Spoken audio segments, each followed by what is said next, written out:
between myself, Carlton, your doorman, as the host, and Mr. Part of you. You embody that bureau because to you, it's a partner. That bureau for you becomes a way of life because everything you do, because it involves money, then that whole mentality, because we all need to make a living and we're all trying to make a living, and in that we grow. And that growth will be stimulated and activated with the assistance of Mr. Williams and his team at Creditinfo. So he's here and I'm going to let him jump right back in, but I want to prompt a question from him so he hopefully will share with you some of his innermost thoughts, maybe not secrets because it's out there. I saw it in the papers. Maybe you did. It was on the 11th, I think it was, wasn't it? On the 11th of this month, and I saw some background pictures. Can you recall some of those people in the background? I knew I saw your CEO for sure in the backdrop. Okay. So our CEO, along with our chairman, who actually flew in from Iceland. He flew in from Iceland. He flew in from Iceland. There. He flew in to be there because. Was he cold or was he too hot when he got here? I think he was okay. Okay, he was okay. I mean, they're always excited to come here because they don't really see summer, even when it's really summer there. So it's always a delight for them to be here. But he flew in specially for what we had embarked on, and as such, I mean, what you saw in the paper was us sitting down with the more prominent banks in Jamaica to sign an agreement for us to collect their data. And so what that means for us now is that our database has grown significantly. And by the database growing significantly, it allows now for the probability of a search to be successful each time a credit information provider searches our database, but also to provide more information that perhaps was not there before, because recognizing that these institutions have very large amounts of information on their constituents. Naturally, when they conduct a search now, there's going to be a very brighter picture as to who they're treating with when that subject comes through their door. So we were very, very much excited about that and looking forward to the developments as they unfold. Well, you see there, not to cut you off there, just to say something that expands your thought there, Kamar. So what he's saying, dear listener, what we are hearing, what I'm hearing, you're hearing exactly what I'm hearing, So I am being informed, and so are you. And what I understanding to say is, if you have been to like that big one that you saw in the newspaper with him in the background, if you're with a large institution like that, and the others who will come on stream in line, each in their own order, you will see these same people, maybe in more pictures like this, okay, a more front page approach. They also will be submitting data. And then because of what we call the constituency, as Amar rightly says, the constituency, the consumers within the membership and association of those individual banks, each will have their set of information going in. So now the bankers have what we call now a bird's eye view of everything, because they're not just looking at one particular set of data from that particular banker we saw in the paper last week, but they'll be the bureau now, what he has under his warehousing, his management, it's various dates and times past, and they have a broad spectrum of information, and that is what you will be using. Now tell us some more how you see that going for them, Kamar. How does that really work for Mrs. Jones out there who just opened a bakery, and the manufacturer who is still making his bureau and his table and his bed sets? How does this fit into their life? Okay. Tell us more. I want to highlight that, and I think I've said it and probably can't say it enough, that the Bureau gives both ends of the coin benefits, right? Okay. It delivers benefits to both the consumer and both the lender. And from the consumer standpoint, what it means now is that there is a great deal of information on them in the Bureau that is going to support the decision, to support them in their endeavors to develop businesses and to seek the loan that is required to actually enhance their operation. I can see that point, definitely. Yeah. Sure, so, sure. There are quite a number of entities out there, or Miss John Shop or whoever it is, that are in that position, in that space at the moment, where they want to either expand their business or they want to start a new business. Now is the time for us to be developing and looking within to grow and develop our economy. And so when they approach that door, having so much information in the database, at least they won't be turned back for not having any data at all. It simply means that their information will be in the system so that when the lender is making their assessment, they would have had all the information information at your fingertips to make up every sound judgment, make up every sound assessment of your risk profile, and to inform that decision. Right, because what I hear you saying is, and I'm going to just play that back and you correct me, and dear listeners, kindly follow what we're both saying here, so that when you choose to contact me and you make a call to the show, at least you can remind me of what you heard, and whatever information you will need to clarify, I can add. Because what I'm hearing clearly from my place where I'm sitting is, let's say John Brown, the gentleman who repairs air conditioning. It's so hot out there in the daytime. These guys are busy in their trucks going around servicing air conditioning, and they're handling good money. Now, if that gentleman goes in because his truck broke down and he finds he has so many clients waiting on him to service their air conditioning, and he needs a truck, but it so happened he broke down on a Monday, and he decided, listen, my home is over there in Yala, St. Thomas, and I have clients in Kingston. Based on what the future looks like from Creditinfo's position, now that gentleman could walk into an institution of his choice and give them his dilemma. And by just maybe his name and some form of identification, which he would have with him, his driver's license, he as a driver, he would have that. What you're saying is they could actually start finding out something through your bureau, because chances are, with big lenders as you were with in that paper, correct, he might already be in the system. That is correct. He might have gone there 3 years ago, and he might have forgotten that he even went there 3 years ago. So tell us now, from that deeper situation, how this comes to life for that kind of person, because now he doesn't have to dash to Yalas to get information. That is because correct. some is expand on that for us, for our listeners, please. So pretty much the data that is in the system is matched against various criteria, right? And it's against that criteria that the institutions made their decision. So if the trucker, as is the case here in this example, had an exposure 3 years ago, or whenever the situation is, and during the time at which he had his facility, he was able to manage it properly, he was able to pay on time, he was able to demonstrate that it was okay to lend this trucker the money simply because he was not going to default on his loan, he was going to be very, very diligent in paying up and all of that. Then naturally for him now, he would have had a good representation. And on that basis, the institution who has now gone to access this loan would not be questioning whether or not they're going to be lending him the money. Yes. They would not have to be second thinking. He would not necessarily. Subjectivity is removed. That is just correct. About eliminated. It is eliminated because he would not now need to leave the institution to go and find the supporting information, or to go all the way to Yalas to go and find his auntie or his uncle to stand as a guarantor, so forth. They would have been able to just use that information and determine, well, based on how he has treated, we believe that this individual, or based on the report it provides, is saying to us that this individual is probably an average risk individual. And based on the policies that we have in place to lend, we would certainly lend to this individual and not worry about for exposure. So that is what it means for a trucker in that particular situation, and by extension, any others that who have similar matters. I just picked that up because what it does, as a matter of fact, I'll just take 5 minutes to share this with my audience. In fact, when you came here last, I promised I would have told them about that experience I had in Chicago, which again, first world, but it was like a blizzard. I arrived in Chicago at the airport, and no rental cars were being given out. Okay. It was just a time when I was really attending a wedding, and it was important to get to where I was. But no vehicles, trust me, taxis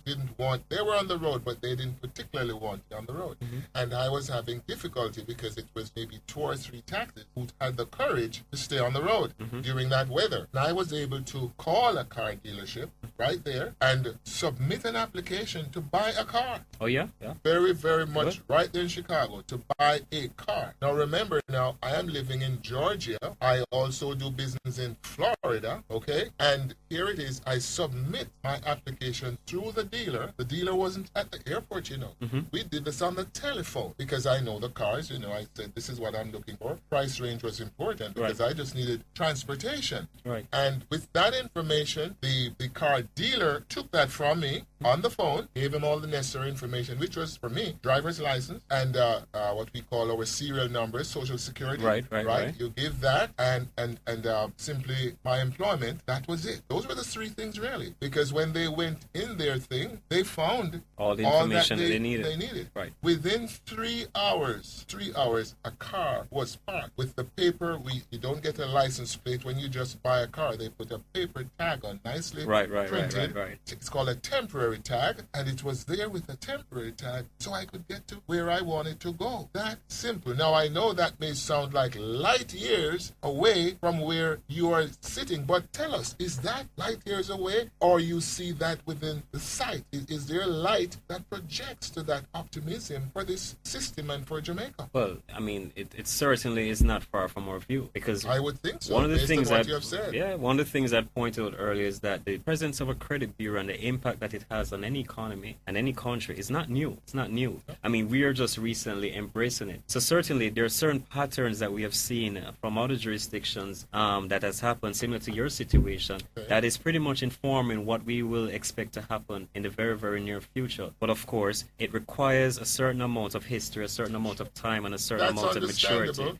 Because of course, you need to get enough history. You need to be able to have all the information providers out there provide information. We need to look at all the data that is there to be comfortable enough to make certain decisions. And your scenario is one of a mature market, or where the bureau is very mature in that market, and they're comfortable using the information and is there and relying on it to make certain decisions. And that is what we see happening in the very near future. And that is one of the main highlights of having the bureau. It's going to make things a lot faster. In fact, I believe that over time, what we may see happening is that persons may start to look at the data, but look at it from a score standpoint and make a lot of decisions purely based on that. You'll be surprised if maybe years from now you're probably on a date with somebody and they're probably asking you what is your credit score, and that may determine whether the future of the relationship, because it's going to be a very, very important thing as to how you're treating with your peers. And certainly it's either going to open a lot of doors, and in some instances it may inform how we move forward. Well, I tell you, I need to have a drink because I'm very thirsty and I need to really take a moment here. Let's take a break. Mr. Williams will be right back and we'll continue this conversation while I get to clear my throat. How about that?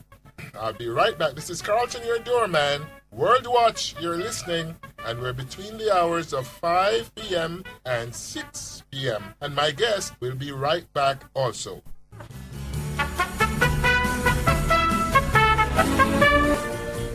You said something there.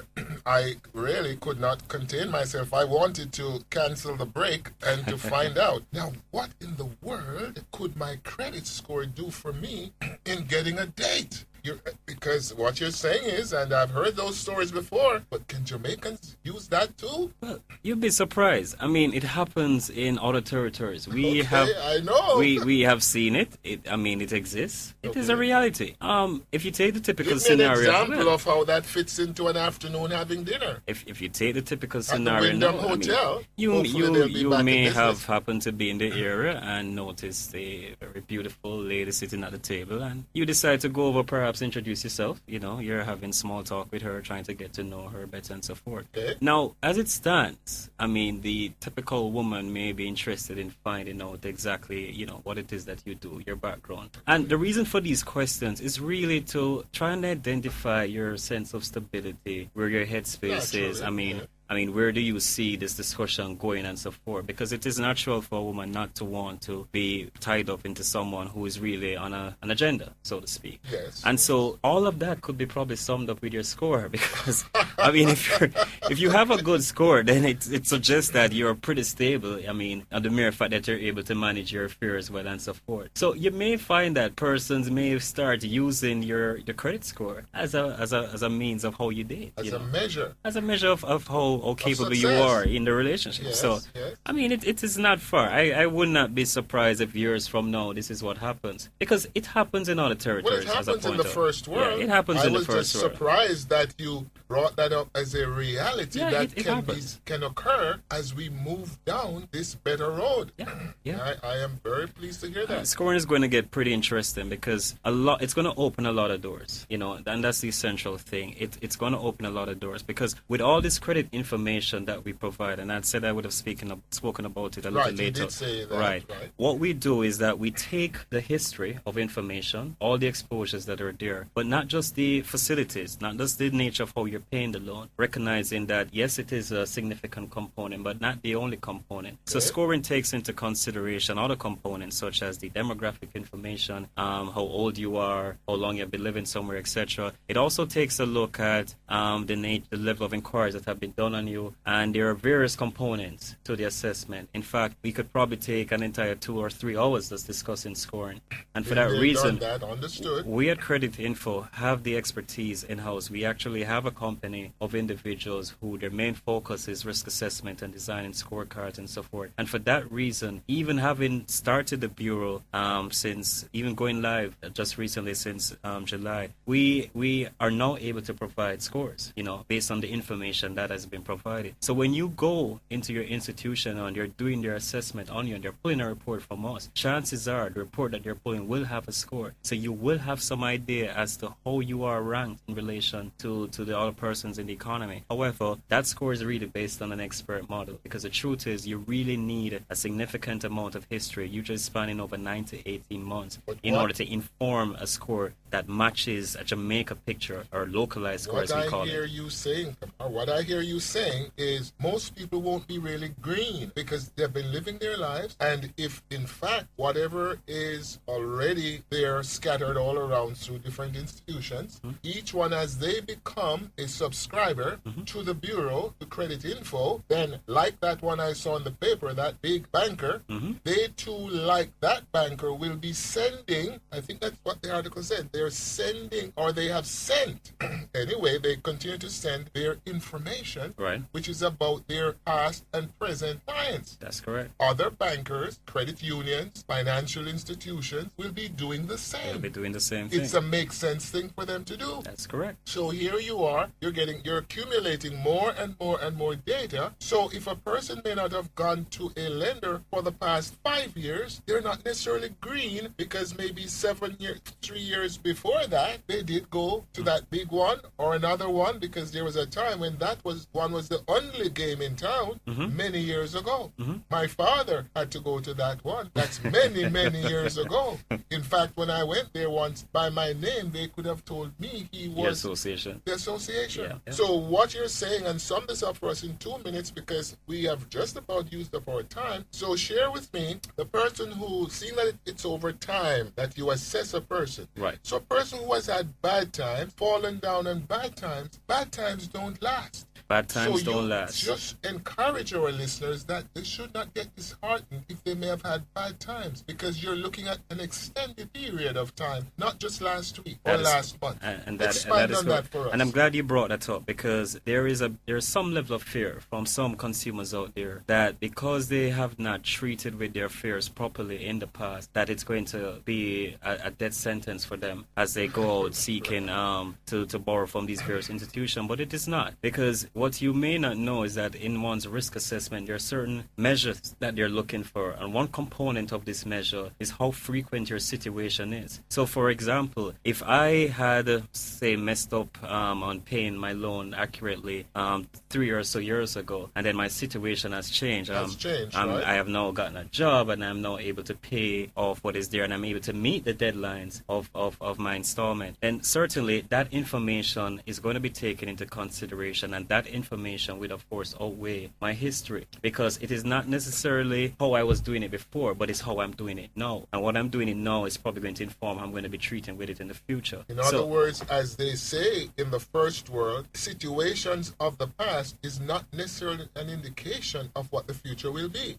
because if it was bad, it can become good. It can become good. And if it was good, it could become bad. So there is where that subjectivity that we're talking about, even that becomes an an object situation because life happens to all of us. That is correct. And the persons, it's not machines doing this, it's human beings. That is correct. So you will have a good balance of how to make your judgment backed up by months and months and months and years of credit information. That is correct. Well, you said it perfectly well.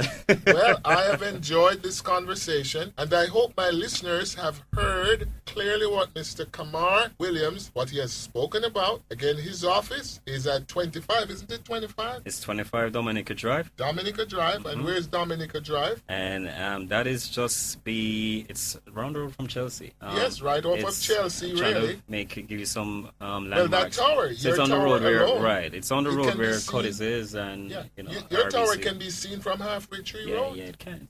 So you just look up to that tower, look in the direction of New Kingston, and that towering building, a twin tower. You just let your whatever you call that traction computer thing now. But anyway, Chelsea Avenue. I don't want you to have them think that we own that entire building. Oh, no. Simply have an office there. Yes. Well, you don't have to be so humble. That's a very nice address to have in New Kingston. That's correct. It's a premier address, and around there, you can park your cars and not really be too preoccupied about anything. But our time is up, and I tell you, I know that you will have calls. Again, I'm always open. So for tomorrow, remember, it's carltonydm.bestfm@gmail.com. Phone number is 279-8473, 279-8474. We have had a wonderful time. We want you to know that we will do frequent what we call infomercials along this line. Have a wonderful evening, and we're saying bye. Say bye for now. Kamar, would you? Thank you for listening, guys. Looking forward to speaking to you again. Okay, well, yes, echoed my sentiment. So for now, this is World Watch, and we'll be back to be talking with you tomorrow, same time, same station, Best 100 FM. Bye for now.